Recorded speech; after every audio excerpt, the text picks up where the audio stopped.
Bonjour.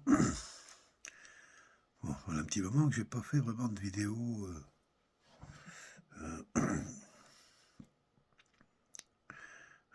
peu engagée, si je veux. Mais là, engagement, c'est moi. Voilà, ça fait quelque temps que je travaille à travers diverses procédures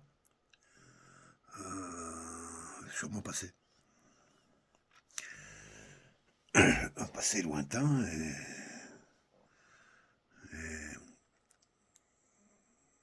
c'est assez étonnant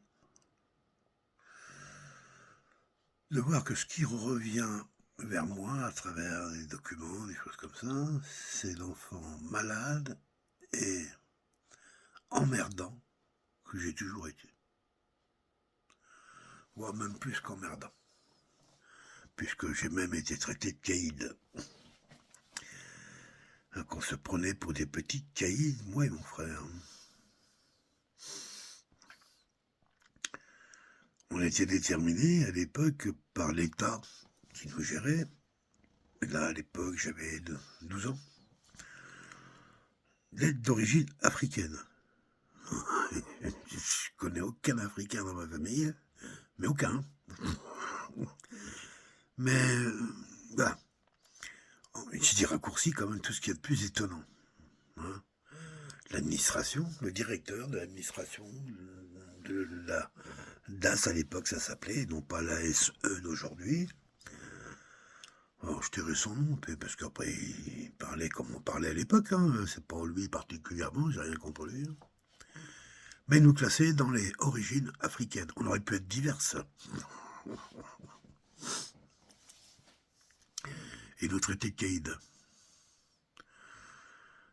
On précise pas quand même que tout le dossier scolaire qui me précède quand même fait que j'ai premier de la classe quand même dans tout mon élémentaire avec un redoublement en 6e du fait qu'on n'a pas trouvé de foyer pour moi. Hein, puisque ma nourrice voulait plus de moi, c'est vrai, je me suis fait jeter, parce que j'étais un petit peu chapardeur, effronté, ouais. Menteur, oh oui. Je me rappelle quand j'étais enfant, j'adorais mentir. Moi, j'ai trouvé ça facile. J'ai commencé à pas trouver ça facile le jour où j'ai commencé à me perdre dans mes mensonges. On ne sait plus savoir si... là, j'ai dit, il y a une limite au mensonge, en fin de compte, c'est que de ne pas y croire soi-même. J'ai commencé à mentir différemment. Et je me suis aperçu que cette limite, en fin de compte, si je la regarde bien, ben c'est arrêter de mentir. Mais il m'a fallu toute cette époque, et ça, j'ai commencé à comprendre, l'arrêt du mensonge. J'ai peut-être 30, 35 ans. Hein. Ouais, jusqu'à 30, 35 ans, je mentais sans aucun complexe. Hein. Pour moi, c'était une façon de raccourcir le temps. C'est pas vraiment pour nuire, pas vraiment. D'abord, ça m'évitait de m'expliquer, donc j'ai fait que les introspections personnelles, j'en ai pas eu beaucoup. Hein. Force est de constater que voilà, c'était un gamin très difficile, indiscipliné, violent, bagarreur, trouillard aussi, aime pas qu'on le contredise, enfin bref. Puis à côté, intelligent pourrait mieux faire. C'est en fait tous mes défauts, et juste en face, intelligent pourrait mieux faire. Et ne s'en donne pas la peine. Pourquoi il n'est pas marqué dans les dossiers, là, en fin de compte, que j'ai eu fait le peintre, l'artiste peintre que j'étais? Où c'est que c'est marqué, ça? Alors, j'ai peint quand même plusieurs bâtiments, au foyer et à l'église. C'est beau, hein? J'ai même eu une commande avec une vierge en mosaïque. Je fais de la mosaïque, la photo. C'est l'artiste. Mais ça, non, c'est un caïd. Caïd de quoi? C'était un petit bamboulin dans la forêt, la française, dans ces années-là. On était plus que repérable. Hein. On sortait de la guerre d'Algérie en France. Et les gens à la campagne, ce qui était un peu... pas raciste, c'est pas vrai. Moi, je parle pas de vraiment un raciste, d'ailleurs. J'ai été élevé chez les paysans. Si c'était vraiment raciste, ils ne nous auraient pas pris. Maintenant, pour eux, on était des mulâtres. Ouais, campagne, mulâtre, mulet, mule. Et ça sonne bien. Je sais pas, que c'est comme ça qu'on nous voit, quoi. Voilà, toi, tes gosses, t'as pas de protecteur puisque t'as pas de parents. Ben, qui se foutent sur la gueule, qui, bon, bref, c'est une horreur. Fait que, bon, enfin, bref. Dès l'âge de 5 ans, les 4 gosses, hein, bof, allez, à la benne. Et, et les violents, ils caïd. Comment qu'on nous parle? Comment on nous voyait, là? Ils attendaient quoi, en fin de compte? Eh oui, je suis intelligent, en plus, alors, bon, ça peut faire qu'un sale con, ça, c'est sûr. Mais comment on peut voir que ça de nous? C'est... J'ai un gros dossier, là, qui doit faire, je sais pas, peut-être 400 pages. Hein. Très désagréable à lire, pour dire. Donc ça parle d'une enfance où j'ai rien, pas de témoignage, que dalle, j'ai rien, il n'y a que moi, ma mémoire. Bon, la toute petite enfance, c'est celle-là qui m'intéressait le plus, mais là, ça ne les concerne pas. Ça les concerne qu'à partir du moment où ils ont été missionnés, avec la fratrie, nous quatre, là, à sauver ces gosses. Ils s'en sont occupés, alors, de toute façon, là, il n'y a pas le contraire. Moi, en tant que gosse, je n'ai manqué matériellement de rien. J'ai bien dit matériellement, de rien. Affectivement, de tout. Je n'ai strictement rien compris à ce que c'était qu'aimer, être gentil, à être doux. Je ne sais pas ce que ça voulait dire tout ça. Moi, j'ai vécu les instants. Et dans les instants, ben, des fois c'était bien. Puis des fois c'était pas bien. Mais j'arrivais pas à, comment je dirais, à caractériser ces choses-là, quoi. Non. Et j'étais plutôt d'une nature gentille et douce. Mais c'est à peine tout le toucher, plus il partait en tous les sens. Un dingo, quoi. Mais bon. Et tous les gamins... J'aimerais bien que mes gosses ils écoutent ça, mais bon. Tous les gamins qui n'ont pas eu de parents ont une sacrée blessure. Hein. Bon. Et moi j'en ai eu quand même, pas dire que j'en ai pas eu. Puis on regardait dans les lits, nos parents officiellement me gardaient jusqu'à l'âge de 4 ans et demi. Mais il faut bien comprendre que quand on vire toute une fratrie à la date de 4 ans et demi, c'est pas que la veille ça allait bien. Hein. Appris qu'on était enfermés, moi et mon frère et ma grande sœur, c'est qui est partie, souvent 2 ou 3 jours dans l'appartement de mes parents, avec ma grand-mère. Alors elle avait interdiction d'y aller, et elle nous donnait à manger par la fenêtre. Acheter des trucs par la fenêtre, et on était C'est ça qu'on vivait quand même. Hein. Parce qu'eux, ils étaient partis faire la Numba, mon père jouait toujours au poker, et faire la danse, et picoler, et faire n'importe quoi. Alors qu'ils avaient 4 enfants. Comment... C'est qui les gens qui font des choses pareilles? C'est qui? Des porcs. Mais... Je comprends que ma mère, qui est toujours vivante, ne veuille pas nous voir. Parce qu'elle doit avoir honte de ce qu'elle a fait. Elle ne peut avoir que honte, peu importe les raisons qui l'ont amené à faire ça. On ne fait pas qu'elle gosse, on les abandonne du jour au lendemain aux administrations parce que tout d'un coup on a décidé de se séparer, que tu cherches du travail. Honte à vous deux. Mais je vais aller aussi à votre crédit. Un couple mixte. Un négro, parce que mon père était noir de chez noir de charbon, un vrai Guadeloupéen, hein. Ouais, Bastère. Ah, le pays des nègres, le pays de la banane. Ah, où la pente a fait 35%. Je connais, j'y suis allé. Au début, je n'arrivais même pas à la monter, la pente. J'y arrivais, hein, à 4 pattes, en chien, je passais 2 heures. Et à la fin, c'est les Guadeloupéens qui comprenaient même pas comment j'arrivais à escalader comme un cabré. Mais eux, ils le faisaient avec des régimes de bananes. 50, 60 kilos. Bah oui, c'est ça, mon père, il vient de là. Il vient que qu'on a libéré son père à lui, mon grand-père à moi, on a dit aux négros, aux esclaves, bon, allez, viens clip maintenant. Puis celui qui est gentil, il aura le droit à avoir un petit bout de terrain. Hein, 3 planches, 2 clous, 4 bananiers, sur une pente que personne ne peut exploiter. Démerdez-vous, c'est à vous ça. Mon père venait de là, avec 7 frères et sœurs. L'avenir? Oh, l'avenir. Guadeloupe, le seul avenir que tu peux espérer, c'est dormir au soleil, parce qu'il n'y a que ça à faire. C'est beau, c'est tout. Mais qui va te nourrir? La Guadeloupe, pourrait te nourrir, Rémi, tu pourrais. C'est une terre tellement riche. 3 récoltes par an. Quand je récolte naturel, hein. Bref. Mon papa, c'est ce négro-là. C'est ce négro-là qui, après avoir fait des petites études où il était bon, puis c'était le meilleur, pas plus, et il était devenu maçon. Le gars qui construit les maisons. Je dis ça pour les jeunes qui connaissent peut-être. Maçon. Et puis perspective, maçon-chef. Voilà. Et c'était basta. Et les Guadeloupéens, les descendants d'esclaves sont assez joueurs. Hein. Ils adorent jouer là-bas. Pareil surtout. Sur la mort, sur la vie, le plaisir, hein, la joie. Puis au tiercé surtout. Et aux courses et au poker. Et mon père venait de ça. Et découvert qu'en une journée, en une nuit, il pouvait faire la paye de 3 mois, quoi. Hein. Oui.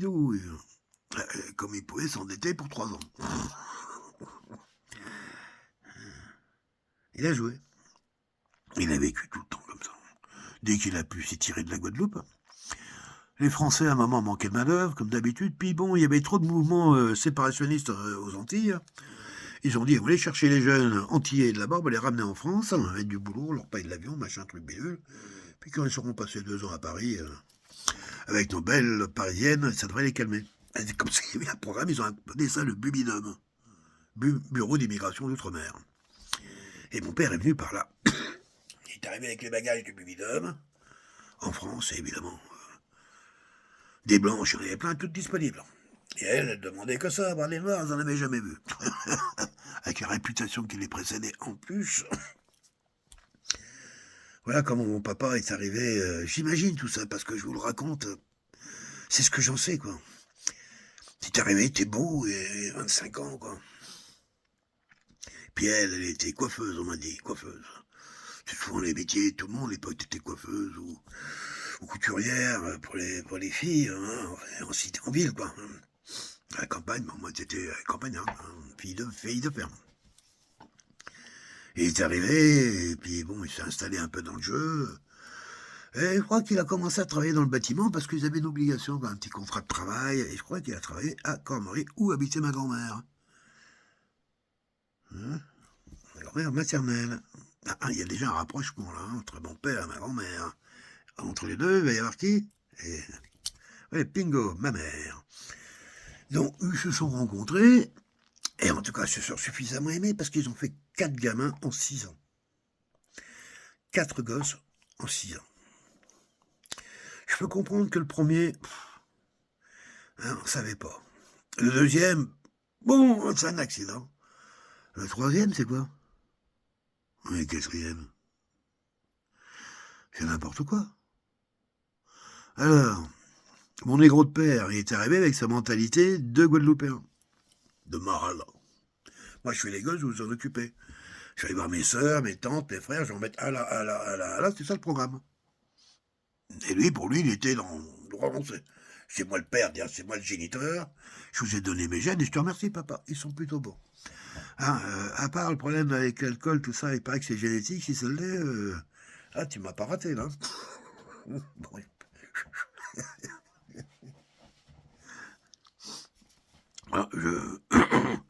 Bref. Tant et si bien que ce monsieur s'était vu tout à fait légitime d'arriver dans une situation extrême où à un moment, les 4 gosses étaient toujours là. Il était avec une épouse qui n'en pouvait plus parce qu'elle voulait pas de cette vie. Elle aimait sortir, elle aimait danser, elle aimait faire la fête, quoi. Voilà. Donc, à l'époque, il n'y avait pas de pilule. Elle était quand même un peu catholique. C'était inimaginable d'aller se faire avorter. Même mon père, je pense que... Voilà, ils se méfiaient tous de Satan quand même. Hein. Dès que t'es catho, c'est ça. Un catholique, c'est quelqu'un qui a peur de Satan. Qui aime Dieu? Ah bon? J'aimerais voir. Ouais, qu'on perd la fessée. La fessée, voilà. Et elle fait que, ben, à un moment, et quel gosse, c'est-à-dire la dernière, ma petite sœur, toute petite, elle avait quelques mois. Hein, et à la benne. Ce qu'ils ont voulu faire, ils ont trouvé plus facilement des familles pour les filles. Pour les garçons, de couleur plus difficile, sans sachant que j'étais malade, j'étais gravement asthmatique, et mon frère avait des trous dans la peau partout, on appelait ça de la pétigo. Deux gamins en mauvais état, deux couleurs, placer ça, alors il y a une assistante sociale, à l'époque je ne sais plus qui a eu l'intelligence de dire, on va essayer de leur donner, on va essayer de les placer ensemble, pas les séparer. Et donc c'est comme ça que notre aventure a presque démarré. On a été séparés un petit peu de temps en temps, mais en gros, c'est parti avec mon frère aîné. Sur les voies des foyers, des nourrices, des foyers, des foyers, des nourrices, des nourrices, des nourrices, des foyers, dehors. Ça s'est fait à peu près comme ça. Majorité dehors. Pouf, terminé, basta. À tes papiers, et là, maintenant, je suis en train de lire les résumés. C'est ces résumés-là que je lis. Pas l'histoire que je vous ai racontée, mais les résumés administratifs de mes 5 ans, en gros, à ma majorité. Voilà. J'ai pas été gentil, hein. C'est vrai, j'ai pas été gentil. Méchant, non. Violent, oui. Agressif, énormément.